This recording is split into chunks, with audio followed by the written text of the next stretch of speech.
ஸ்ரீபெரும்புதூரில் ராமானுஜரின் 1008வது அவதார உற்சவத்தின் முக்கிய நிகழ்வான திருத்தேரோட்டம் வெகு விமர்சையாக நடைபெற்று வருகிறது.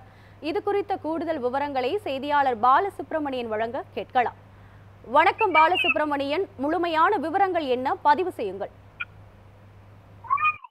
நிச்சயமாக சிந்து. காஞ்சிபுரம் மாவட்டம் ஸ்ரீபெரும்புதூரில் பழமை வாய்ந்த பிரசித்தி பெற்ற ஸ்ரீ ஆதிகேசவ பெருமாள் திருக்கோயில் உள்ளது. இந்த திருக்கோயிலுக்கு பூதபுரி கஷேத்திரம் என்ற பெயரும் உண்டு. இந்த திருக்கோயிலில் தான் ஸ்ரீ ராமானுஜர் சித்திரை மாதம் திருவாதிரை நட்சத்திர நாளன்று 1017ஆம் ஆண்டு பிறந்ததாக வரலாறுகள் தெரிவிக்கின்றன. ஸ்ரீபெரும்புதூர் பகுதி மக்கள் ஆதிகேசவ பெருமாளை பெரியவர் என்றும், வைணவத்தில் பிறந்து அக்காலத்தில் பல சீர்திருத்தங்களை மேற்கொண்ட ராமானுஜரை சிறியவர் என்றும் அழைப்பது வழக்கம்.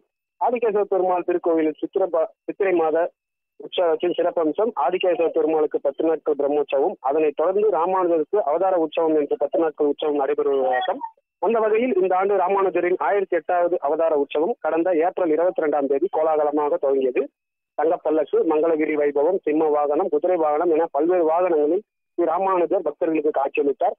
ராமானுஜர் அவதார உற்சவத்தில் முக்கிய திருவிழாவாக கருதப்படும் ராமானுஜர் திருத்தேர் உற்சவம் ஆயிரக்கணக்கான பக்தர்கள் பங்கேற்று தேரை வடம்பிடித்து இழுத்து வருகின்றனர்.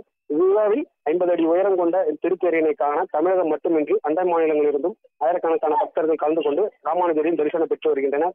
கடந்த மாதம் ஆதிகேசவ பெருமாளுக்கு திருத்தேர் உற்சவம் நடைபெற்ற நிலையில் அதே திருத்தேரில் அவரது சீடருமான வைணவ மகான் ராமானுஜருக்கும் திருத்தேர் உற்சவமானது நடைபெறுவது இந்த கோவிலின் சிறப்பம்சமாகும்.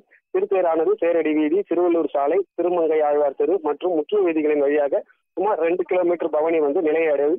வழியெங்கும் 100க்கும் மேற்பட்ட இடங்களில் ஆன்மீக அன்பர்கள் மூலம் மோர், பானங்கள், குளிர்பானங்கள் மற்றும் அன்னதானங்கள் வழங்கப்பட்டு வருகிறது.